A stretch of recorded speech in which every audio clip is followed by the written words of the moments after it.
The night began with radiance. Chandeliers glimmered over the grand hall, their golden light bathing the polished floor where guests danced and laughed. Glasses clinked, music pulsed, and the scent of roses from the centerpiece bouquets lingered in the air. For everyone present, it was the kind of wedding that would be remembered for its elegance. At the heart of it all stood Amara, the bride, her white gown cascading like waves across the marble floor. She moved with poise, but beneath her veil, her eyes flickered with something harder to place.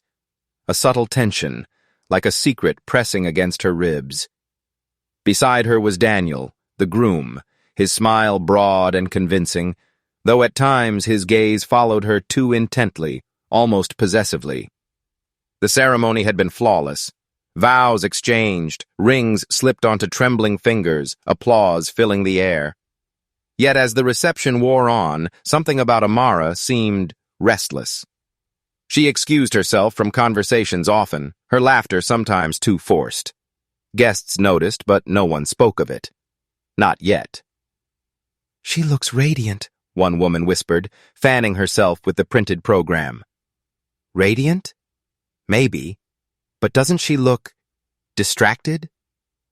Another replied, watching as Amara drifted away from the dance floor again. The celebration stretched late into the evening. Couples danced, champagne flowed, and the atmosphere was thick with merriment. But as midnight neared, the rhythm of the evening faltered. Daniel had been scanning the crowd for several minutes, his composure beginning to fray. Amara was gone. At first, it was dismissed as nothing. Perhaps she had stepped away to fix her makeup, or to take a breath from the crowd. Weddings were overwhelming after all. But 10 minutes passed, then 20. By the half-hour mark, murmurs began to ripple through the guests like a chill wind. Daniel stormed through the hall, his tie loose. Ned, his hair damp with sweat. His voice cut through the chatter. "Has anyone seen Amara? She was just here. She wouldn't just leave." No one answered. Faces looked away, discomfort rising.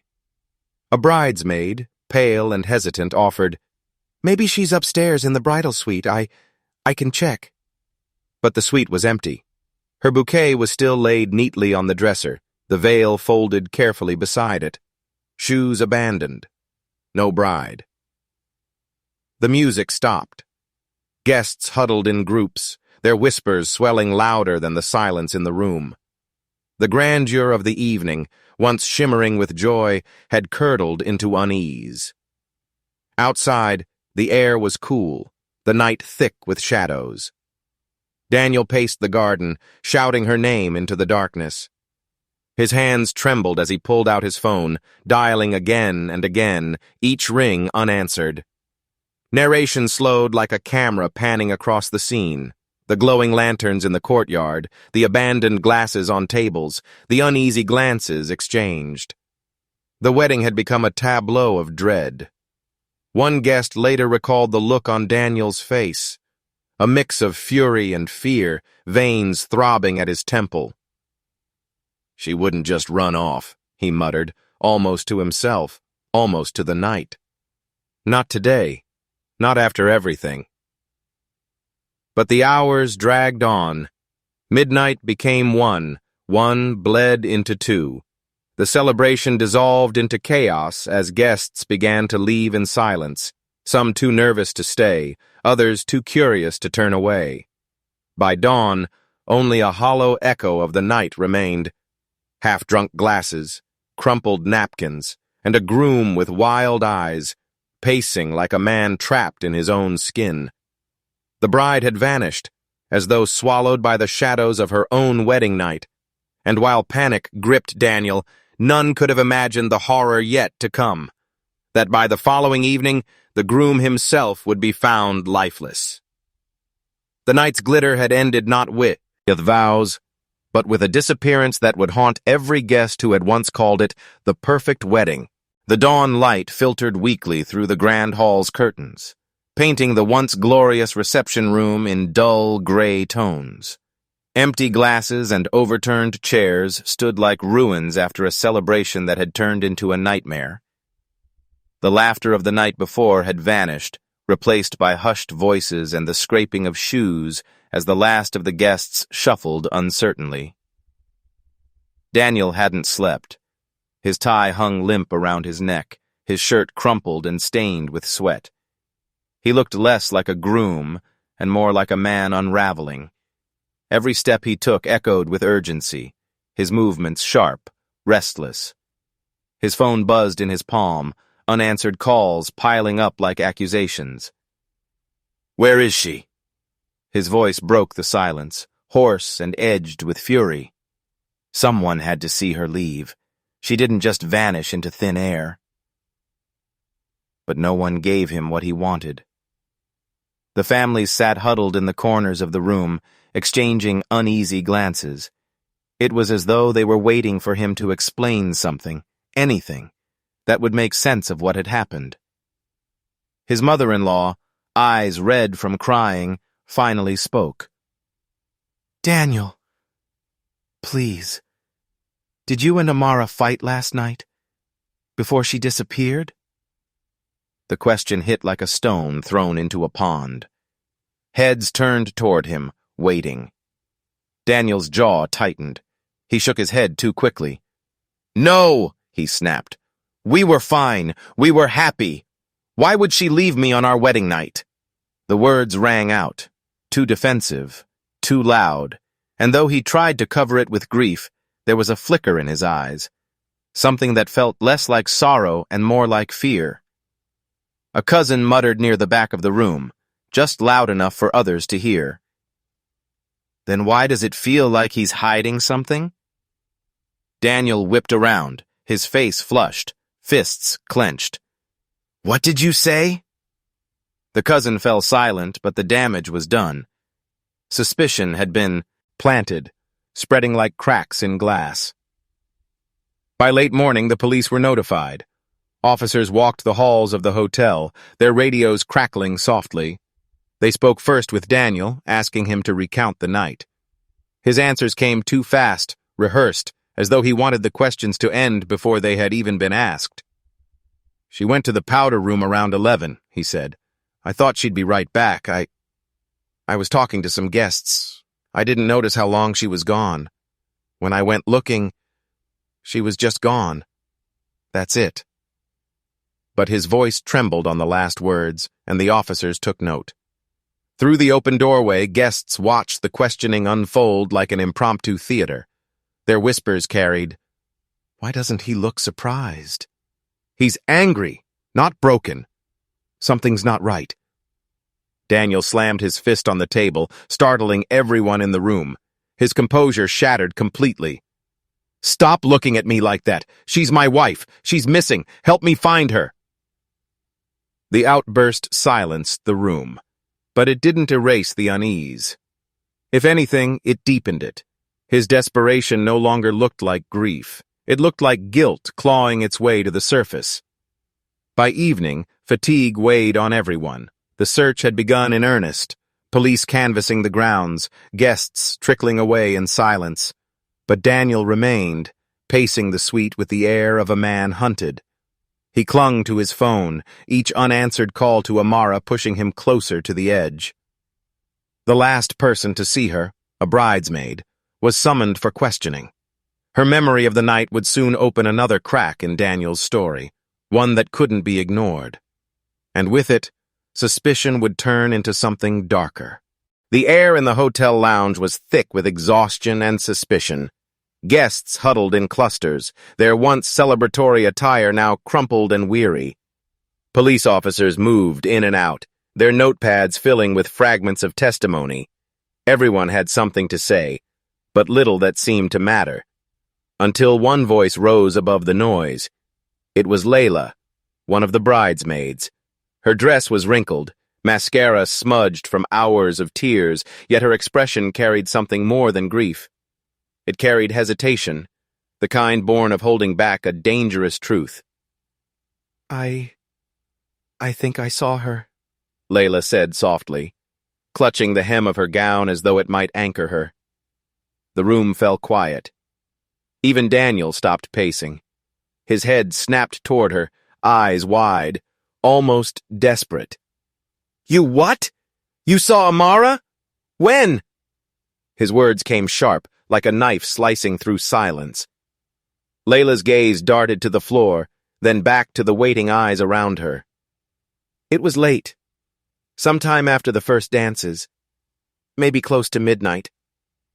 I stepped outside to breathe. The garden was quiet. And that's when I saw her."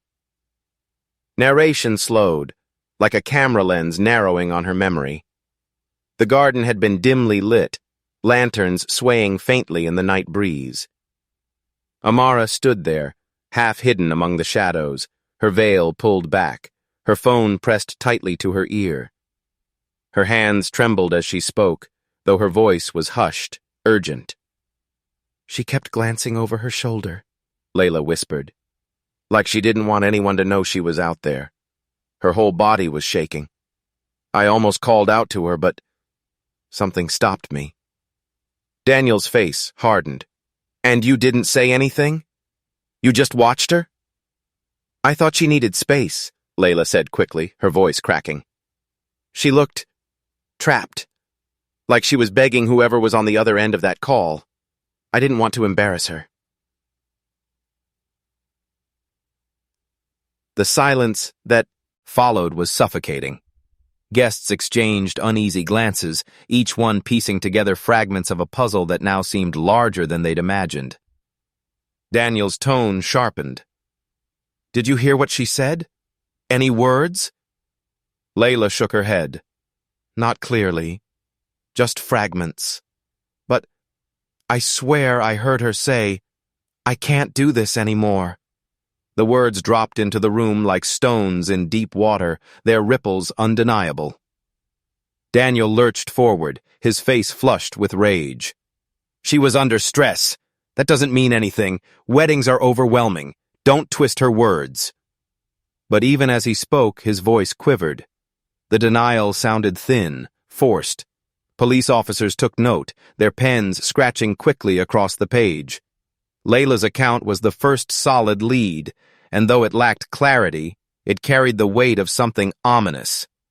As she spoke, another image pressed itself into her mind, unshakable. The last glimpse she had of Amara, standing under the lantern light, phone clutched tight, her white dress stirring faintly in the night air. Her face pale, almost ghost-like, eyes wide with fear or determination.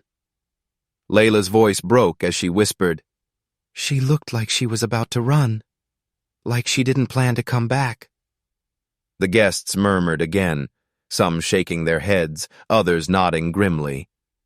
The perfect wedding had rotted into suspicion, betrayal, and fear. Daniel pressed his palms to his temples, pacing like a caged animal. His desperation was no longer grief, but something sharper, anger at losing control. His voice cracked as he shouted, "You don't understand! She loved me! She would never leave me like this!" But the conviction in his tone faltered. His words no longer carried certainty, only panic.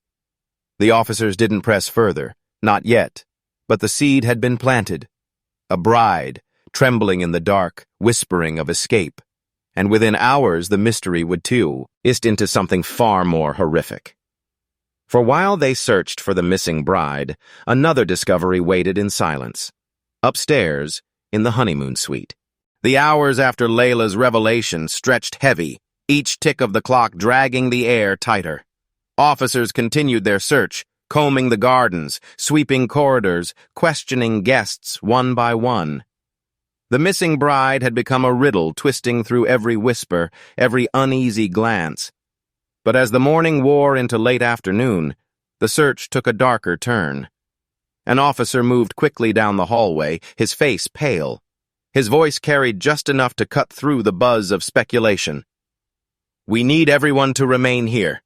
No one leaves the building." The words froze the air. Guests stiffened, the tension palpable. Daniel, pacing near the entrance, stopped in his tracks. "What now?" he demanded, his voice cracking. "Have you found her?" The officer didn't answer.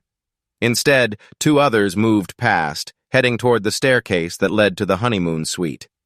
Radios crackled softly in their hands. Something urgent, something unspoken was pulling them upstairs. Narration slowed, like footsteps echoing in a tunnel. The suite door stood half open, a thin slice of darkness spilling into the corridor. The officers entered first, their movements cautious, professional. Yet the moment the light swept across the room, everything inside fractured. Daniel's voice rang from behind them, desperate. "What's going on? Let me in!" They tried to hold him back, but it was too late. He shoved through the doorway, and the sight that met him drained the blood from his face. The honeymoon suite, once prepared with champagne and rose petals, was now a scene of horror. The bed's white sheets were soaked in crimson, and on the floor beside it lay a body. His own reflection. His future cut short. It was Daniel. Lifeless, sprawled in a pool of blood. For a moment, silence smothered the room. Guests gasped in the hallway, some turning away, others unable to look anywhere else. Layla Co. veered her mouth, a muffled scream breaking from her throat. The narrator's tone sank heavy, deliberate.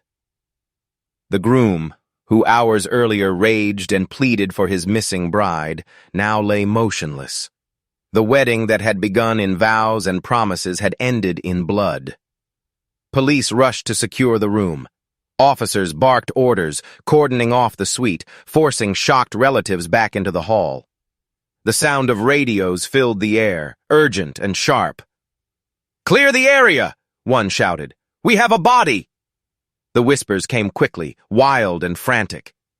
"This can't be real!" "How is he dead? Was it her? Dear God, first the bride, now this." Inside the suite, investigators crouched beside the body. Daniel's skin was pale, his eyes half open in a frozen stare. Blood pooled thickly beneath him, staining his wedding suit, once pristine white. A deep wound marked his chest, sharp, deliberate. It was no accident. Layla clutched another bridesmaid's hand, her words trembling. "She said she couldn't do this anymore. She said it. And now he's dead?" The officers exchanged grave looks. The missing bride was no longer just a victim. She was now a possible suspect in a murder. Back in the hall, Daniel's family wailed, their grief crashing against the walls. Some screamed accusations, others clung to silence. The joy that had filled the hotel hours earlier had curdled fully into hysteria. The police captain addressed the crowd firmly. "Until we know what happened, no one leaves. We will be questioning everyone again. This is now a homicide investigation." The words landed like a gavel. A wedding had turned into a crime scene. And beneath the chaos, a darker question pulsed. Had Amara truly vanished in fear, or had she fled in blood? The answer, hidden in fragments of text messages and whispers of forbidden love, was about to surface. The hotel had gone silent after Daniel's body was carried out. Where there had once been music and laughter, there was now only the soft hum of police radios and the low sobbing of family members. The celebration was gone. In its place stood an investigation that cut deeper with every revelation. Detectives worked the suite with surgical precision. Evidence bags filled quickly, clothing, bloodied sheets, half-drunk glasses of champagne. But the object that drew the most attention was left behind in the bridal suite dresser. Amara's phone. Its screen was cracked, as though dropped in haste. When investigators powered it on, they expected frantic calls or worried texts. Instead, they found something far more damning. A string of messages appeared, threads of conversation with a number saved only by initials. The texts were brief, coded, but heavy with suggestion. "Tonight, after it's done. I can't stay here. You promised you'd take me away. The detectives exchanged looks. These weren't the words of a bride basking in marital bliss. These were the whispers of a woman planning an escape. When the fragments were read aloud to Daniel's parents, his mother collapsed into her sister's arms, wailing. His father, red-eyed and shaking, demanded answers. "You're saying my son was killed, and now you think his wife, his bride, was plotting to run off with someone else?" The lead investigator kept his tone steady. "We're not drawing conclusions yet, but the messages suggest Amara was communicating with someone she trusted, someone she might have been planning to leave with." The murmurs among the guests intensified. Theories spun like wildfire. So she was cheating? Or maybe he found out. She disappeared, and hours later he's dead. That can't be coincidence. The narration deepened, heavy with inevitability. In one night, Amara had transformed from a missing bride into a central suspect in her own husband's murder. Layla, the bridesmaid who had last seen her in the garden, broke her silence again. "I knew it," she whispered, shaking. She was pleading on that phone call, like her life depended on it. It wasn't just cold feet. She was planning something. The officers pressed her gently. Did she mention a name? No, just desperation. And when she said she couldn't do this anymore, it wasn't just about the wedding. It was about him. The him in question hung in the air. Daniel, or someone else entirely. The phone messages continued, their timestamps chilling. The last one had been sent at 11:42 p.m., less than 20 minutes before she vanished. It read simply, "I'll meet you where we said. Don't be late." The implication was undeniable. Somewhere in the chaos of that night, Amara had been planning to meet another man. One detective muttered under his breath, "If she left to meet him, then where the hell is she now?" The guests clung to each other, fear knotting with curiosity. Every revelation painted Amara in darker shades. A bride who had walked into her wedding with secrets. A woman torn between duty and forbidden love, and now, potentially, a murderer. Her veil, once a symbol of purity, had become a mask for betrayal. The lead investigator closed the phone, his expression grim. "We'll need to identify who she was texting. Find him, and maybe we'll find her."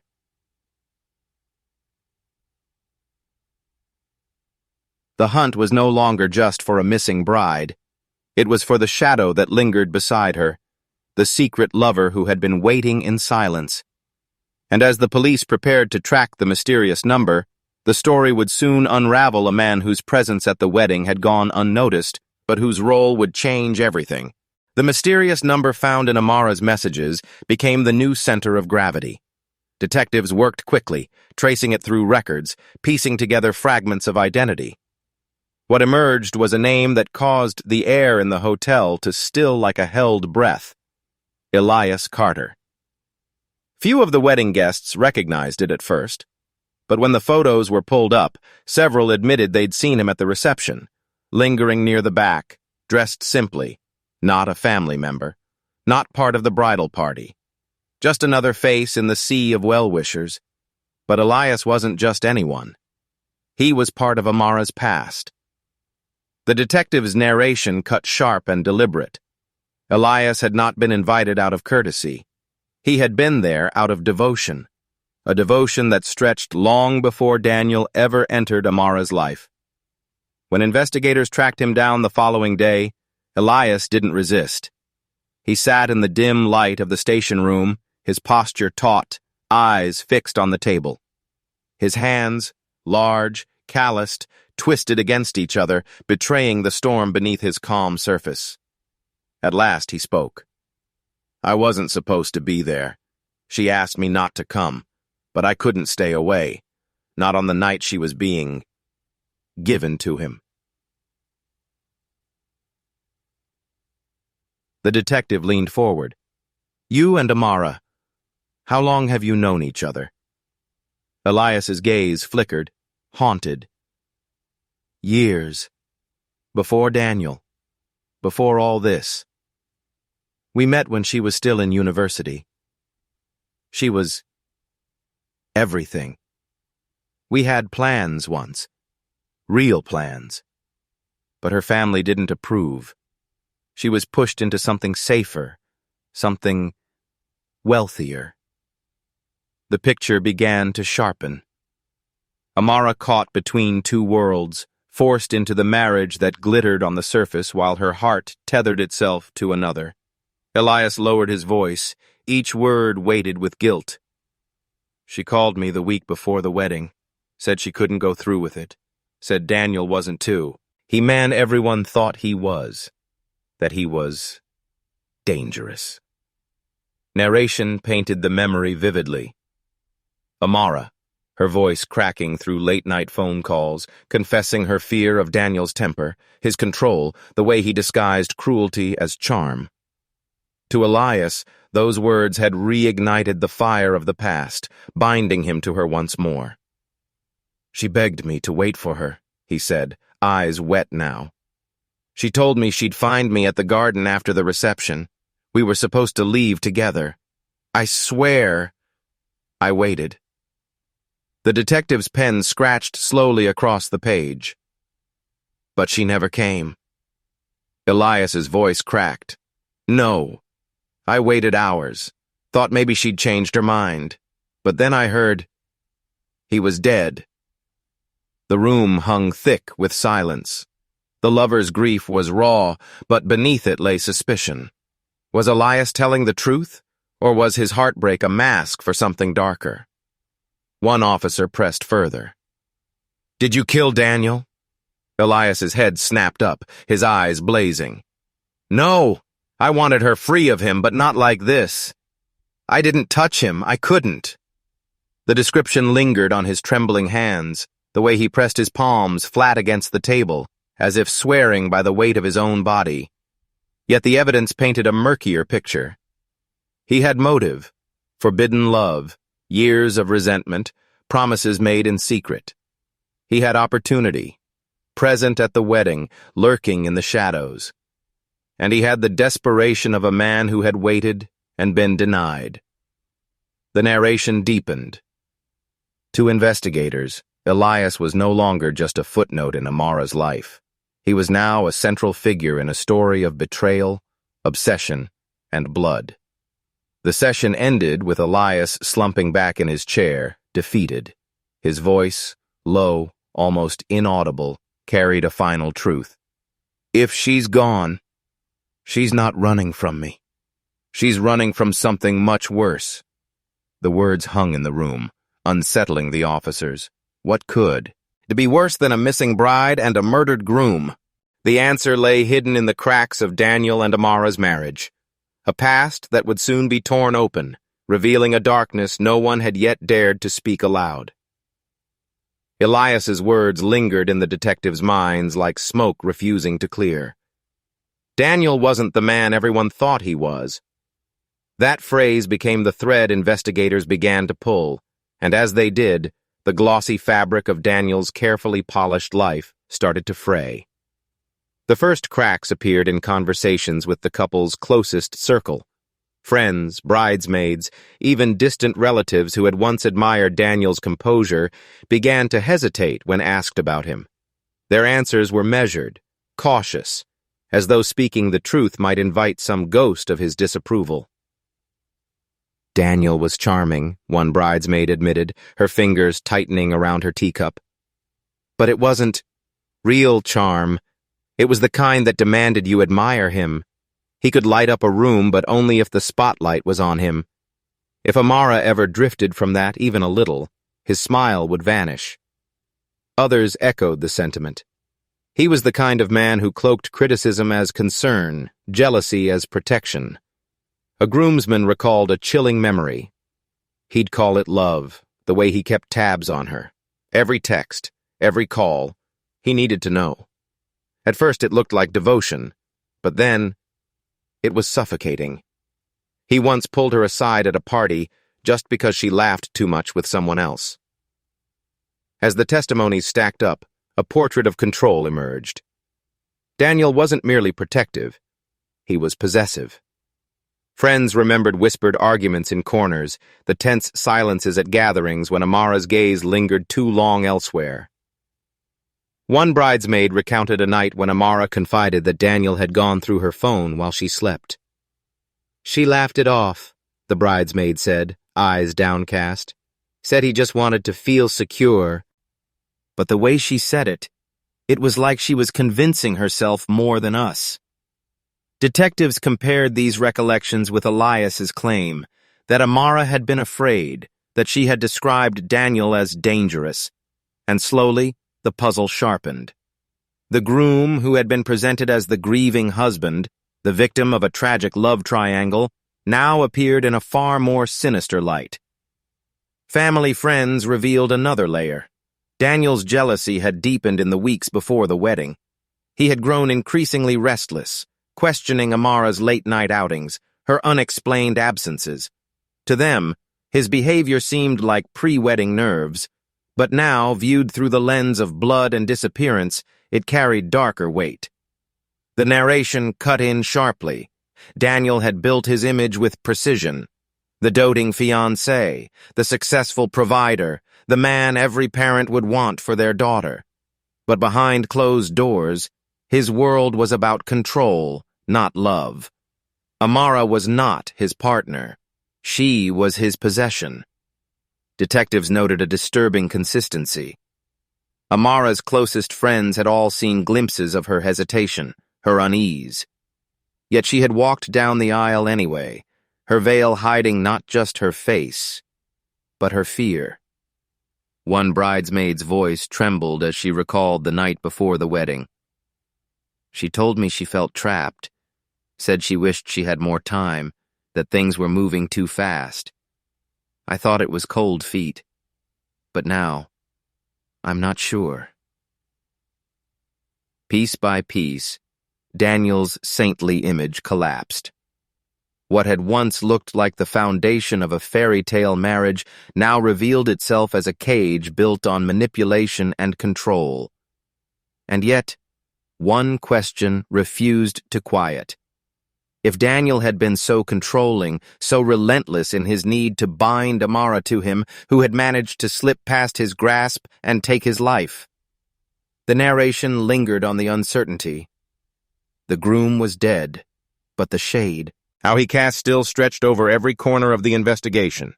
To understand his death, the detectives would need to understand not just who Daniel was in life, but what secrets he guarded so fiercely. As silence fell over the interview room, one officer closed his notebook, eyes narrowing. The truth about Daniel's marriage had been revealed. But buried within that truth, another secret was waiting. One that would lead them down an even darker path. The portrait of Daniel as a possessive, manipulative man had changed the trajectory of the investigation. No longer was the bride's disappearance seen as the mystery of a fragile runaway. Now, it was the missing piece in a puzzle riddled with obsession, betrayal, and control. But then the detectives uncovered something no one expected. While combing through Amara's belongings, her discarded purse, the scattered contents of her bridal dressing room, the phone retrieved from the garden, investigators found a small leather-bound notebook. At first glance, it seemed ordinary, filled with hurried sketches of flowers, dress designs, and guest lists. But hidden between the pages were fragments that did not belong to wedding preparations at all. Dates, train schedules, flight numbers. A scribbled name of a distant city circled twice in bold ink. Detective Harlow read the words aloud in the interview room, his voice low, each syllable landing like a stone on water. June 14th, departure, 9:15. Meet at station. Don't look back. The room went silent. It was no longer a question of whether Amara had doubts. It was evidence of intention, a plan to vanish long before her veil was lifted at the altar. Investigators dug deeper. On Amara's phone, buried in deleted files, they recovered confirmation emails for hotel reservations under a false name. A one-way train ticket purchased not to return home from the honeymoon, but to cross the border. Someone had been helping her orchestrate a quiet escape. The revelation rippled through the families. Amara's parents sat stricken when they were shown the evidence, her mother's hand trembling against her lips. "She never told us," she whispered, voice cracking. "She never said she was unhappy. We thought this was her dream." Friends weren't surprised. "She always looked distant," one bridesmaid admitted. "Like she was rehearsing a role. Maybe she couldn't tell us because she knew we'd talk her out of it." The contrast was stark. While Daniel had been tightening his grip, Amara had been mapping her freedom with precision. Notes, tickets, reservations, all concealed beneath the glitter of a wedding day. But another question quickly consumed the room. Who had she planned to meet? Detectives reviewed the bookings. Every reservation had been made with meticulous secrecy, but one detail stood out. The hotel confirmation emails had been sent to an encrypted address that wasn't Amara's. The handwriting in her notebook, though mostly hers, carried occasional flourishes that seemed unfamiliar, almost as if another hand had guided her in certain places. "Someone else was involved," Harlow muttered, flipping through the pages again. "Someone who knew the plan, who might have even encouraged it." Theories spun wildly. Had Elias been part of it all along, not just a desperate lover but a co-conspirator in her flight? Had Amara recruited another ally, a friend perhaps, or even a stranger she trusted more than her husband? And if so, had that person played a role in Daniel's death?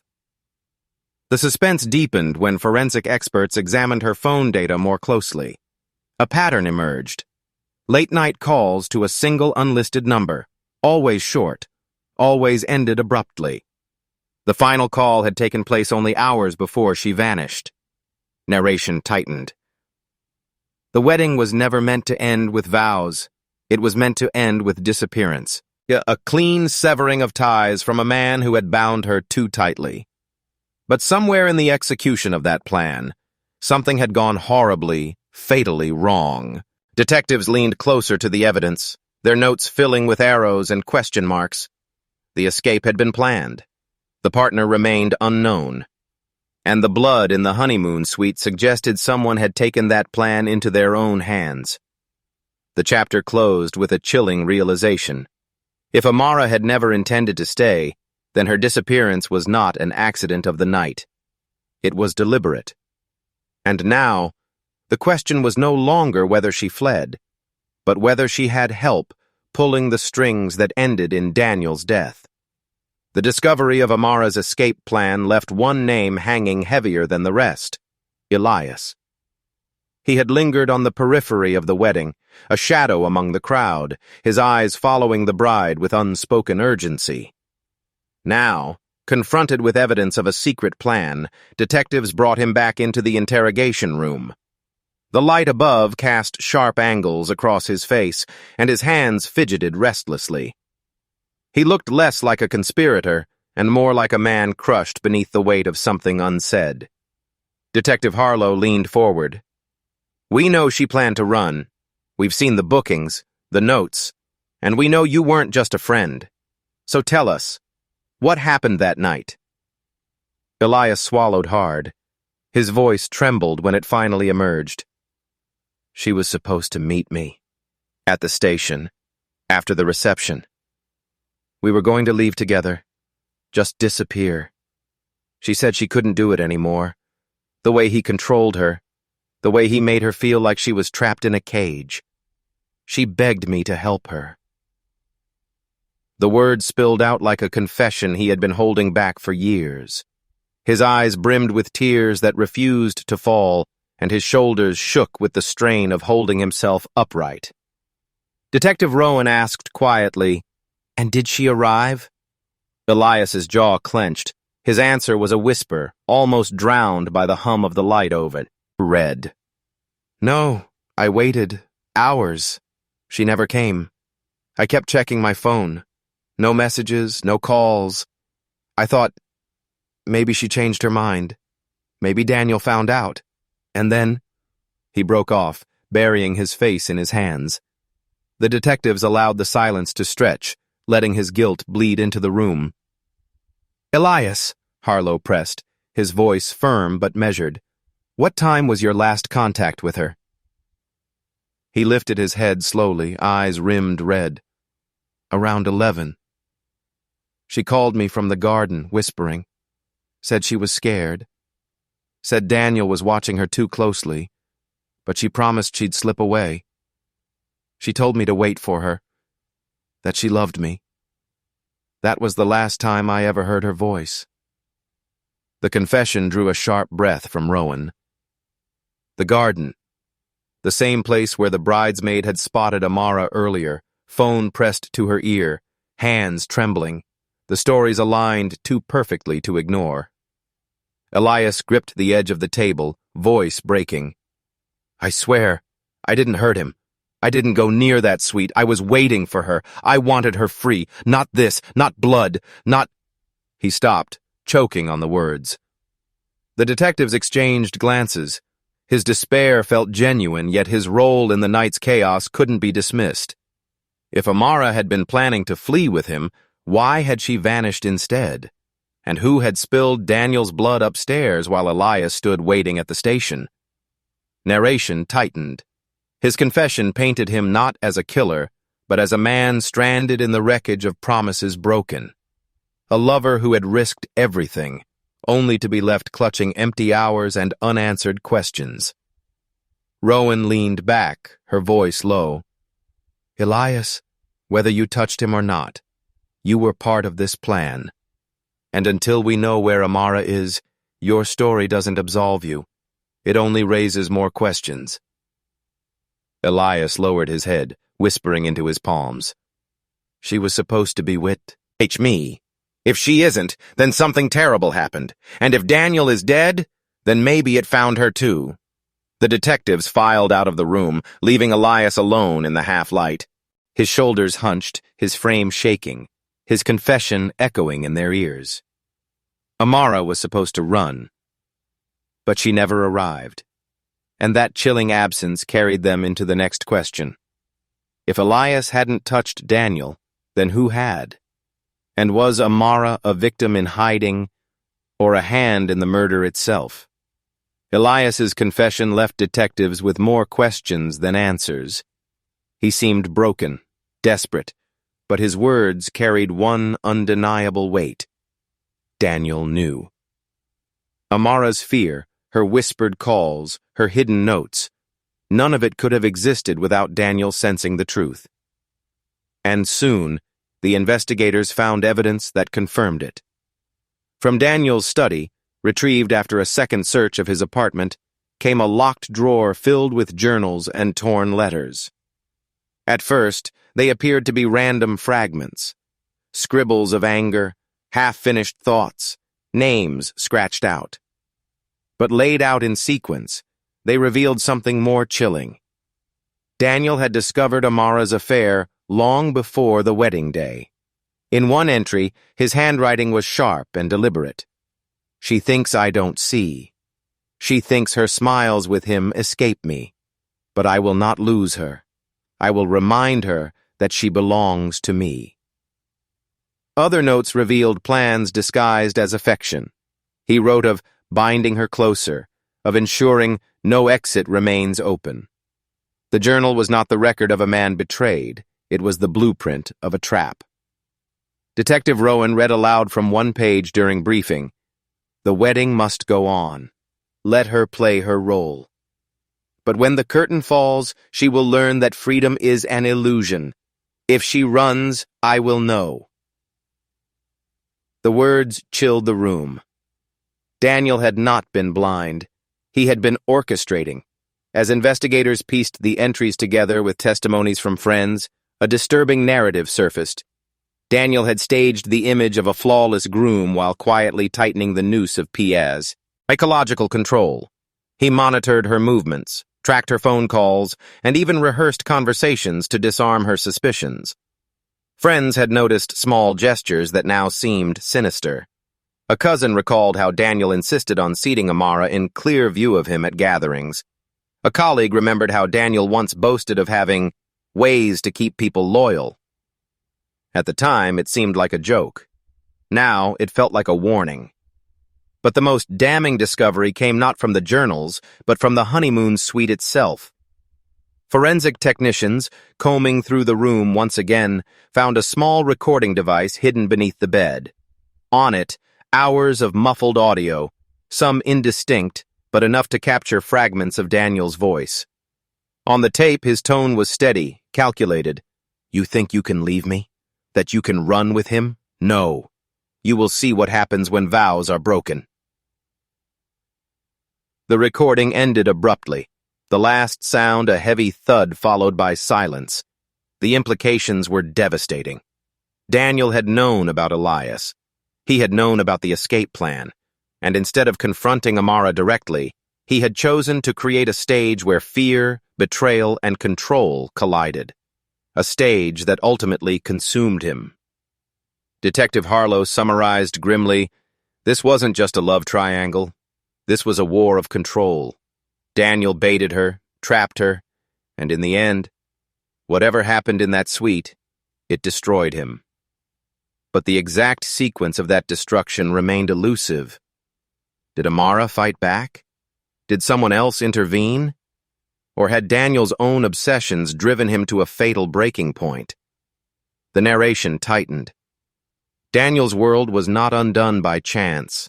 It was undone by the very web he spun. A marriage built on possession, a wedding staged as a prison, a love poisoned by manipulation. As detectives reviewed the evidence late into the night, a haunting truth settled in. Amara's disappearance was not simply the act of a runaway bride. It was the echo of Daniel's game, a move made on a board he believed he controlled. And yet, she was still gone. Her shadow lingered over every page, every testimony, every recording. If Daniel's obsession had orchestrated his downfall, then the unanswered question remained. Where had Amara gone when the final curtain fell? The room fell silent as the detectives stared at the tangled threads. The groom was dead, the bride missing, and the truth still buried in shadows. The discovery of Daniel's journals and recordings painted a picture so disturbing it felt almost complete. Yet one absence remained louder than all the evidence combined. Amara. Her silence haunted every room, every conversation, every late-night debriefing. She was both the key and the void, the missing piece that refused to fall into place. Days turned into weeks. The media frenzy grew louder, each headline competing with the next. Runaway bride or killer on the loose. Groom dead, bride vanished. A love story in blood. Neighbors whispered, strangers speculated, and talk shows dissected her smile from wedding photographs as though they might decode the truth from the curve of her lips. Detectives followed every lead, train stations, border crossings, airports. CCTV footage blurred with possibility. A woman in a veil boarding a late-night bus. Another with a suitcase rushing through a crowded terminal. Each time hope rose, only to collapse when the faces revealed someone else. But in the quiet of the precinct, the evidence still spoke. The escape plan suggested intent. Elias's confession suggested love. Daniel's recordings suggested fury. Yet none of it explained what happened in the final hours between the whispered call in the garden and the blood-soaked suite upstairs. Detective Rowan often replayed the audio from Daniel's recorder in her mind. The voice that hissed control, the thud that ended it. Sometimes she imagined Amara striking back, finally seizing the freedom he had denied her. Other times she saw her fleeing in terror, leaving chaos behind. And in darker moments, Rowan wondered if the woman had orchestrated everything, weaving two men into a design that left one dead and the other destroyed. Narration carried the weight. Amara existed now only as a shadow, victim, fugitive, or executioner. Perhaps all three. Perhaps none. Elias's world unraveled in her absence. Cleared of direct suspicion but unable to shake the cloud of doubt, he lived in exile of his own making. Reporters hounded him, neighbors looked away, and guilt consumed him. He replayed that final phone call every night, her trembling voice whispering, "I'll be there. I promise." A promise broken or stolen. He would never know. For Amara's parents, grief was an unending circle. They mourned Daniel publicly, yet in the privacy of their home, their sorrow was fractured, grieving their son-in-law while wondering if their daughter lived, breathed, or had been swallowed by the same darkness that claimed him. The case remained open but stagnant, filed under a drawer marked pending leads. Her face stared from missing posters. Her name lingered in hushed conversations, but the trail was ash. Every possible version of the truth dissolved upon closer inspection. Detective Harlow summarized it in his final report. The evidence presents three possible outcomes. 1. Amara was a victim, fleeing control and vanished into tragedy. 2. She escaped, abandoning all ties and lives under another name. 3. She played a role in Daniel's death and fled to avoid justice. None can be proven. All remain plausible. And so the story ended, not with answers, but with echoes. The last recorded image of Amara was from the wedding night itself, a candid photograph snapped by a guest just before the first dance. She stood beneath the shimmering lights, veil cascading down her back, her eyes fixed somewhere far beyond the camera. To some, the look was radiant joy. To others, it was silent pleading. Narration closed like a shroud. She walked into her wedding as a bride, but left it as a shadow. Whether she was running toward freedom or away from blood, no one would ever know. The truth of that night remains fractured. A story of love, betrayal, and manipulation, where justice is nothing but a hollow word. The chapter ended in silence, the same silence that swallowed Amara whole. And in that silence, the haunting question remained. Was she the hunted, or the hunter?